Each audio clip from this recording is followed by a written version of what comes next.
Hello, everyone. In this first episode, we will tackle a topic that seems more related to literature than to cutting-edge science. In reality, this is a story that goes far beyond the classic laws that govern the universe.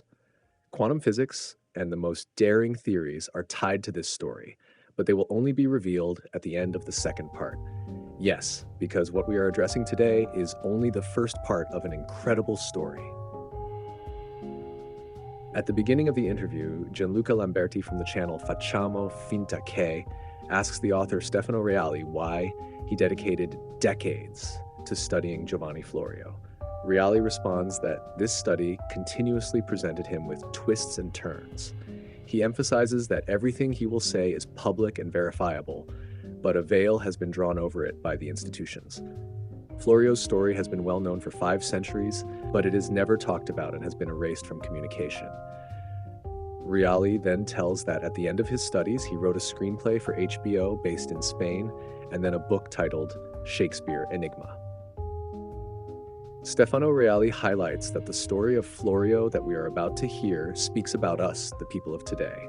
It is the story of monsters generated by cowardice, the story of the beginning of propaganda.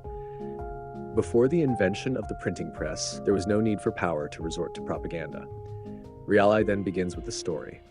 Michelangelo Florio was a great Renaissance scholar, a friend of Matteo Bandello, Pietro Aretino, Titian Picellio, Cinzio Giraldi, and all the greatest Renaissance novelists. He fled to England because of the Inquisition and became the tutor of a young Elizabeth I. Due to his involvement with a maid, he was forced to escape with her and their son. They fled across Europe, providing an exceptional education to their son, John, or Giovanni, who was born in London.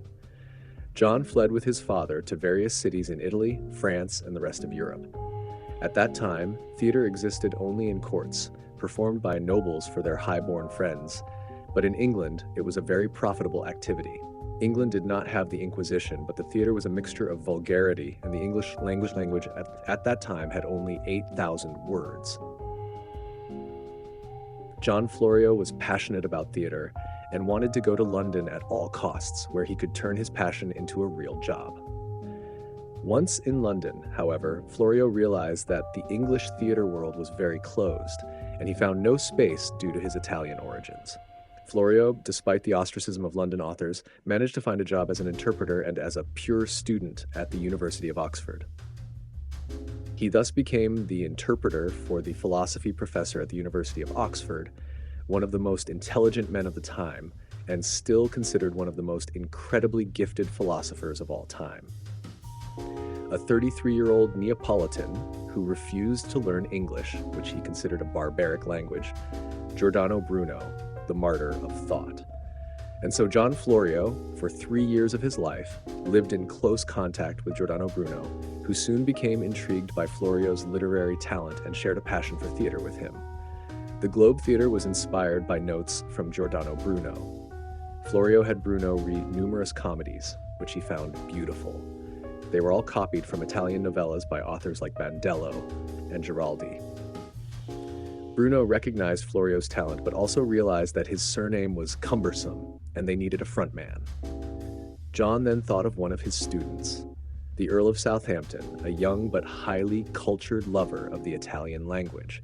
At that time, Latin, Greek, and Italian were languages known by all the most educated nobles. Once involved, the Earl of Southampton proposed his protege, who could read, to act as Florio's frontman and sign his works. In some way, Giovanni Florio considered it fortunate to have found someone to sign in his name. It was immediately a success. Florio's works under a false name garnered success after success, and for the first time a play had repeat performances. Of course, everyone knew the truth, but the Earl of Southampton's protege was the Queen's favorite for a simple reason. He was her son from an incestuous relationship with another of her sons and could not be accused of anything. Meanwhile, John Florio published essays. Essay writing was freer. The first Italian-English dictionary in 1578, translations of essays from French, Boccaccio's Decameron, and others. Queen Elizabeth I noticed these successes and, to regain the Pope's favor, decided that England needed a national poet and summoned Florio to court. Everyone knew the true identity of the author of those successes, including the Queen, of course. and so Elizabeth forced John Florio to enrich the English vocabulary. John created at least 10,000 neologisms to make possible the nuances of the dramas that would not have been understood by the audience without those words. And he did so by placing them in a theatrical text, where the context of the scene made those neologisms understandable to anyone. The Queen's need to join the cultural elite of Europe condemned Florio to anonymity. Italy had Dante and Boccaccio, France had Michel Ancel de Montaigne, Spain would have Cervantes, and England needed its own poet. At that time, theatrical texts were mere farces, cheap comedies that nobles were ashamed to attend. The theater was a step above prostitution, and nobles went to the theater because they laughed at farts and vulgarities, but they disguised themselves to avoid being recognized. Florio thought of attracting an ever larger audience to the theater. First, he wanted to include the bourgeoisie, and the plots of the Italian Renaissance novelists were made for a bourgeois audience who could read and did not need to resort to belches and farts to laugh. They could laugh at the situations, the plots of Boccaccio, Bandello, Giraldi, and Aretino.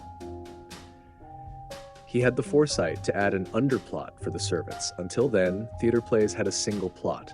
Oedipus has a single plot, Antigone as well. Florio patented this system, suggested by Giordano Bruno, of adding a second plot for a less educated audience. Seeing the success, he did even more. He added a third, higher plot, an existential plot for the nobles, to be or not to be. It happened that the servants ended up appreciating the vulgar plot, but also the other two, and so it happened with the other types of audiences. The bourgeoisie laughed at the vulgarities and appreciated the philosophical existential plot, while the nobles were entertained by the scenes in the theater and, in exclusive circles, discussed existential concepts among themselves. The success of Florio's works was enormous, but it was not him who went down in history as the greatest playwright of all time, but the Queen's favorite, who was also the lover of the Earl of Southampton, the one who acted as Giovanni Florio's front man, a certain William Shakespeare.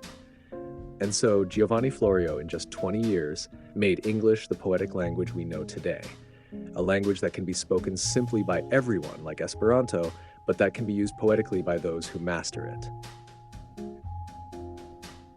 Elizabeth I had usurped her sister Mary the Bloody, and then beheaded her cousin Mary Stuart, who had a right to the throne. She was the bastard daughter of Henry VIII, who had quartered 6 wives out of 6, and he was, in turn, the son of Henry VII, who had taken power by stabbing the legitimate king in the back and ripping the crown from his head. Therefore, the Tudors, considered by all to be marauders, butchers, and murderers, needed a new public image. It was not possible to depict the Tudors as good people. Everyone knew what they had done. And John had a great idea, Richard III. Instead of making the Tudors the good guys, he made the last York descendant king a bad guy. In Shakespeare's play, Richard III is hunchbacked, ugly, a ferocious murderer who did not hesitate to kill 12 people who stood between him and the crown in the line of succession. He is someone who killed his best friends in treachery, exterminated innocent women, and stabbed young girls. This is Richard III. But in reality, Richard III was not like that. He was handsome, upright, blonde, with blue eyes, a king who had made laws to take power from the nobles and benefit the people, a young warrior and military leader, the last English king to personally lead his army on horseback. By making Richard III a kind of demon, the Tudors would seem like decent people who, for the good of the country, had taken the crown from a wicked murderer to save the people. When there's a good story, even if everyone knows it is blatantly false, if it is good, over time it will seep into people's minds, burying the idea that it is true in their heads. This is the birth of propaganda.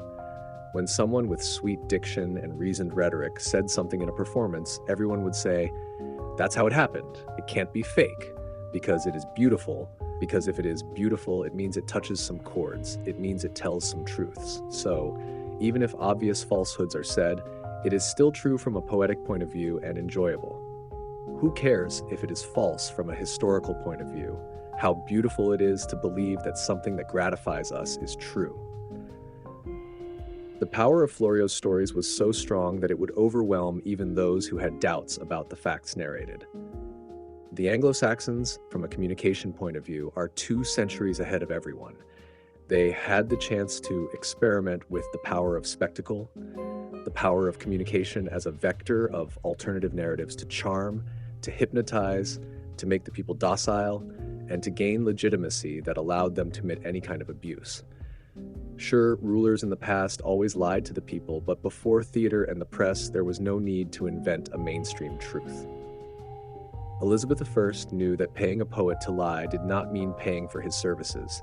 You had to pay him well because you were buying his soul. And for Florio, there was no choice, nor the possibility to stop one day. He was condemned to anonymity for life. And as the years passed, it became harder to tell the truth. Shakespeare was now the national poet. He had brought glory to the language and to the entire country. And Florio, though well off, was now corroding his spirit. In a meeting with Miguel de Cervantes, their second meeting, the elderly Spanish writer, who had not yet had success, Cervantes published Don Quixote at 61, urged John to tell the truth to the world, to have the courage to sign his works. But Florio, like the male characters in Shakespeare's works, was a chronic hesitator, and even when destiny offered him the chance to tell the truth and be recognized as the true author of his works, he hesitated, and instead of helping nobles who wanted to dethrone Elizabeth I, he betrayed them, and he lied during the trial, causing almost all the rebels to be condemned and killed. After the trial, John Florio's health deteriorated, and he began to frequent occultists. Those were times when every ruler had a court occultist. Elizabeth I had 7. One of them was John Dee. John Dee was a great admirer of Giordano Bruno, and it is said that on more than one occasion, they would have summoned infernal entities together. Those were spirit sessions attended by the best minds of England. But nonetheless, Florio went mad, was abandoned by his family, and removed from court.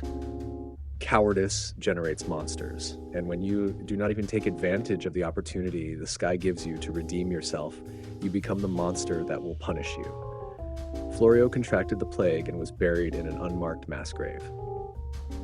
Stefano Reali's story concludes like this. The program continues with a brief discussion about propaganda and the power of mainstream narratives. In the end, Reali announces the second part of the story, a part where the protagonist will be Miguel de Cervantes, whose story intertwines almost supernaturally with that of John Florio. So don't miss the next episode on Beyond Science Italy.